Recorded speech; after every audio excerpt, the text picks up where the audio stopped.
ఓం గంగణపతే నమ ఐం సరస్వత్యే నమ శ్రీమాత్రే నమ క్రీం క్రీం మహాకాళికాయ నమ ఓం నమ శివాయ శివాయ గురువే నమ దుమ్ దుర్గాయ నమ త్రాం దత్తాత్రేయాయ నమ యా దేవీ సర్వభూతేషు మాతృరూపేణ సంస్థితా నమస్తస్యై నమస్తస్యై నమస్తస్యై నమో నమః క్లి కృష్ణాయ గోవిందాయ గోపీజనవల్లభాయ శ్రీకృష్ణ పరబ్రహ్మణే ప్రంజ్యోతిషే నమః.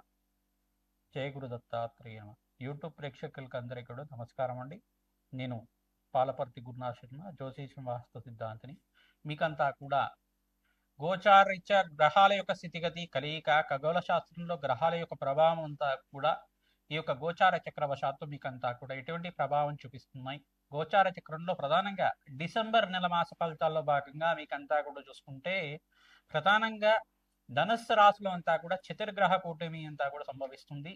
ఇదంతా కూడా గ్రహ యుద్ధంగా చెప్పడం జరుగుతుంది. ప్రధానంగా డిసెంబర్ నెలలో మనకి 7-8 తారీఖు రోజున మనకి అంగారకుడంతా కూడా చూసుకుంటే ఇక్కడ ధనుసు రాశిలో ప్రవేశం చేయడం ప్రధానంగా, మరియు అంగారకుడు రవి భగవానుడంతా కూడా ఈ యొక్క డిసెంబర్ నెల 18వ తారీఖు రోజున మనకంతా కూడా అంగారకుడు ధనుసు రాశిలో ప్రవేశం చేయడం, మరియు రవి భగవానుడు కూడా డిసెంబర్ 18వ తారీఖు రోజున ప్రవేశం చేయడం జరుగుతుంది. ప్రధానంగా చూసుకుంటే అంగారకుడు, రవి, తర్వాత శుక్రుడు, బుధుడు అంతా కూడా డిసెంబర్ నెలలోనే ఈ యొక్క కలయికతోటి, యుతితోటి అంతా కూడా సంభవిస్తూ ఉండడం జరుగుతూ ఉంటుంది. కావున ప్రధానంగా చూసుకుంటే ఈ యొక్క గ్రహస్థితి అంతా కూడా వివిధ మేషాది ద్వాదశ రాశుల వాళ్ళకి ఎటువంటి ప్రభావం చూపిస్తున్నాయి.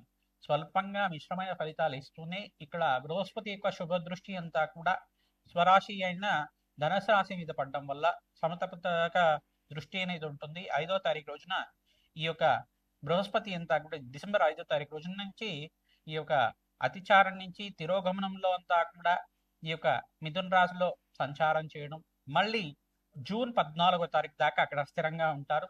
ప్రధానంగా బృహస్పతి శుభ వీక్షణ అనేది ఉంది. కావున మేషాది ద్వాదశ రాశుల వాళ్ళకి ఈ చతుర్గ్రహ కూటమి ప్రభావం అంతా కూడా ఏ రకంగా ప్రభావం చూపబోతున్నాయి అనేది విశ్లేషణ చేయడం జరుగుతుంది. మరి ఈ యొక్క వీడియో అంతా కూడా మొత్తం చూడండి. మీకంతా కూడా ఆకరణ మీకంతా కూడా మేషాది ద్వాదశ రాశి వాళ్ళు ఎటువంటి పరిష్కారం ఆచరిస్తే కనుక విపరీత ధన ప్రాప్తి కలుగుతుంది, రాజయోగం సిద్ధిస్తుంది. విపరీత రాజయోగం కలగడానికి అంతా కూడా ఎటువంటి పరిష్కారం ఆచరించాలి, ధనాకర్షణకి ఎటువంటి పరిష్కారం చేసుకోవాలి, వివిధ రంగాల్లో వాళ్ళకి ఏ వ్యాపార రంగాల్లో వాళ్ళకి అభివృద్ధి కలుగుతుంది అంతా కూడా విశ్లేషణ చేయడం జరుగుతుంది. అందరూ కూడా వీడియోని స్కిప్ చేయకుండా చూడండి. తద్వారా మీకంతా కూడా పరిష్కారం లభిస్తుంది, అష్టైశ్వర ప్రాప్తి కలుగుతుంది. దత్తాత్రేయ స్వామివారి అనుగ్రహం వల్ల మీకంతా కూడా అనంత పుణ్య ప్రాప్తి కలుగుతుంది. కావున విశేషంగా మీకంతా కూడా చెప్పడం జరుగుతుంది.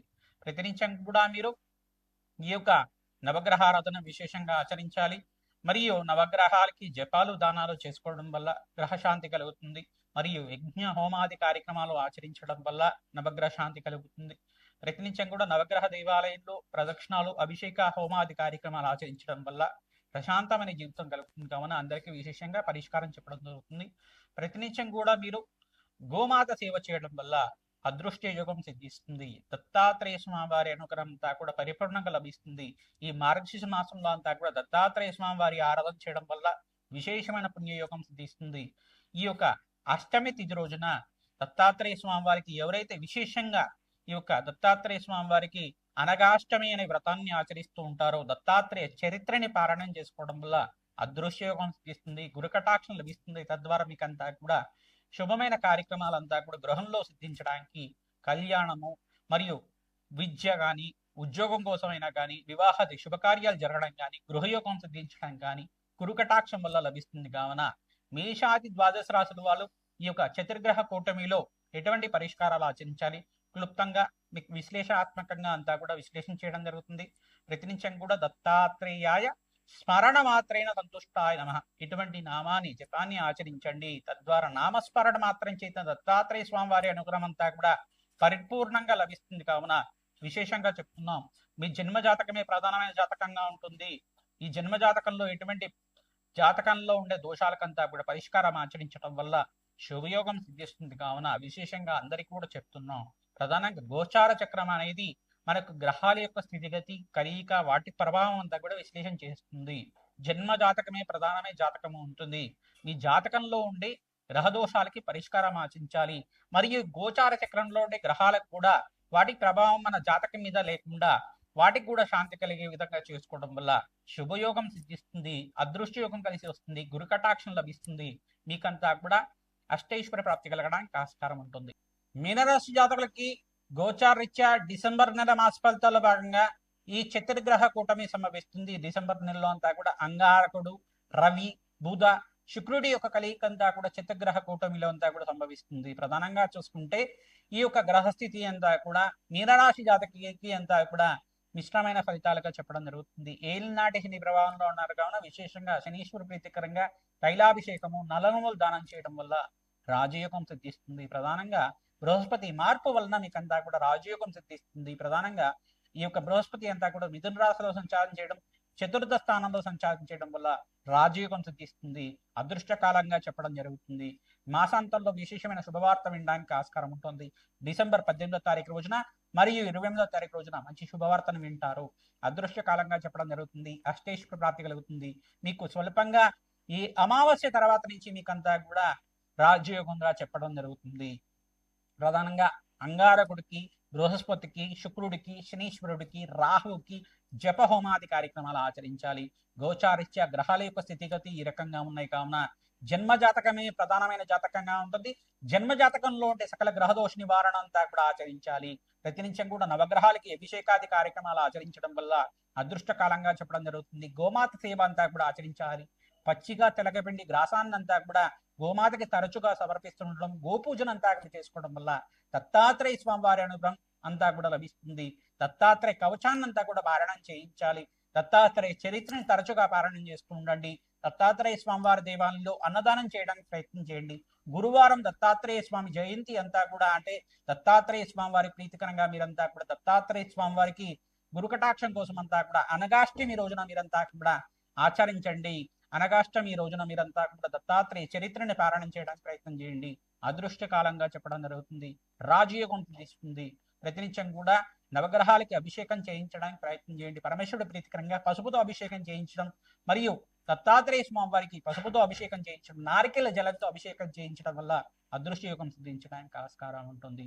దత్తాత్రేయాయ స్మరణ మాత్రైన సంతుష్టాయ నమః. దత్తాత్రేయాయ స్మరణ మాత్రైన సంతుష్టాయ నమః. దత్తాత్రేయాయ స్మరణ మాత్రైన సంతుష్టాయ నమః జపాన్ని ఆచరించండి. ఈ యొక్క నవగ్రహాలకంతా కూడా ప్రీతికరంగా అగ్నికి నవధాన్యాలు సమర్పించడం వల్ల మీకంతా కూడా అదృష్ట యోగం సిద్ధించడానికి ఆస్కారం ఉంటుంది. ఆకస్మిక ధల్లాభం సిద్ధించడానికి ఆస్కారం ఉంటుంది. లక్ష్మీ కటాక్షం కలగడానికి ప్రయత్నించడం కూడా లక్ష్మీ కుబేర శాంతి హోమాది కార్యక్రమాలు, రాజశ్యామల యజ్ఞాధికరతలు ఆచరించడం వాళ్ళకి అదృష్ట యోగం. మేషాది ద్వాదశ రాశుల వాళ్ళకి డిసెంబర్ నెల మాస ఫలితాల్లో భాగంగా చతుర్గ్రహ కూటమి సంభవిస్తున్నది. మీకంతా కూడా సంపూర్ణ ఫలితాలంతా కూడా విశ్లేషణ చేయడం జరిగింది. ప్రధానంగా చూసుకుంటే జప హోమాది కార్యక్రమాల్లో భాగంగా జన్మ జాతకమే ప్రధానమైన జాతకంగా ఉంటుంది. జప హోమాది కార్యక్రమాల్లో భాగంగా ప్రధానంగా రాజశ్యామల మూలమంత్ర జపాలు అంతా కూడా ఆచరించడం వల్ల విశేషమైన రాజ్య ప్రాప్తి కలగడానికి ఆస్కారం ఉంటుంది. దత్తాత్రేయ స్వామి వారి చరిత్రనంతా కూడా ఈ మాసంలో మార్గశిష మాసంలో విశేషంగా పారాయణం చేయడం వల్ల అదృష్ట యోగం సిద్ధించడానికి ఆస్కారం ఉంటుంది. అనగా వ్రతం అనేది సంభవిస్తుంది. అనగా వ్రతం రోజున ప్రధానంగా అనగాష్టమి వ్రతాన్ని అంచగా దేవాలయ ప్రాంగణంలో ఎవరైతే ఆచరిస్తూ ఉంటారో అదృష్ట యోగం సిద్ధించడానికి, వివాహాది శుభకార్యాలు జరగడానికి ఆస్కారం ఉంటుంది. దత్తాత్రేయ స్వామి వారి మూలమంత్ర హోమాది కార్యక్రమాలు ఆచరించండి. అదృష్ట కాలంగా చెప్పడం జరుగుతుంది. శనగలంతా కూడా దానం చేయడం వల్ల అదృష్ట యోగం సిద్ధిస్తుంది. ప్రతినిత్యం కూడా బీదవాళ్లకి అన్నదానం చేయడం, దేవాలయ ప్రాంగణంలో విస్తరించం కూడా అన్నదానం చేయడం, గోమాత పూజను ఆచరించడం వల్ల అదృష్ట కాలంగా చెప్పడం జరుగుతుంది. ఈ యొక్క దత్తాత్రేయ స్వామి వారి జన్మ చరిత్ర అంతా కూడా పారాయణ చేయండి. అత్రి మహాముని అనసూయ దేవి యొక్క చరిత్ర అంతా కూడా పారాయణం చేయండి. మీకంతా కూడా దత్తాత్రేయ స్వామి వారి త్రిముద్రాత్ముడు ప్రధానంగా బ్రహ్మ విష్ణు మహేశ్వర స్వరూపంగా అవతారం ఏ రకంగా ఎత్తారు, అవతార చరిత్ర అంతా కూడా మీకంతా కూడా పారాయణం చేయించండి. తద్వారా మీకంతా కూడా అదృష్ట యోగం సిద్ధించడానికి, దత్తాత్రేయ కవచాన్ని పారాయణం చేయించడం వల్ల రాజయోగం సిద్ధించడానికి ఆస్కారం ఉంటుంది. దత్తాత్రేయాయ స్మరణ మాత్రైన సంతుష్టాయ నమః నామాన్ని జపాన్ని ఆచరించండి. జయ గురు దత్త, శ్రీ గురు దత్త, జయ గురు దత్త, శ్రీ గురు దత్త అనే నామాన్ని ప్రతినిత్యం కూడా జపాన్ని ఆచరించుకోవడం వల్ల అదృష్ట కాలంగా చెప్పడం జరుగుతుంది. మాసాంతంలో విశేషమైన శుభవార్త వినడానికి ఆస్కారం ఉంటుంది. ఆకస్మిక ధల్లాభం సిద్ధించడానికి మేషాది ద్వాదశ రాశుల వాళ్ళకి ప్రతినిత్యం కూడా దత్తాత్రేయ ఆరాధన చేయడం వల్ల అదృష్ట యోగం సిద్ధిస్తుంది.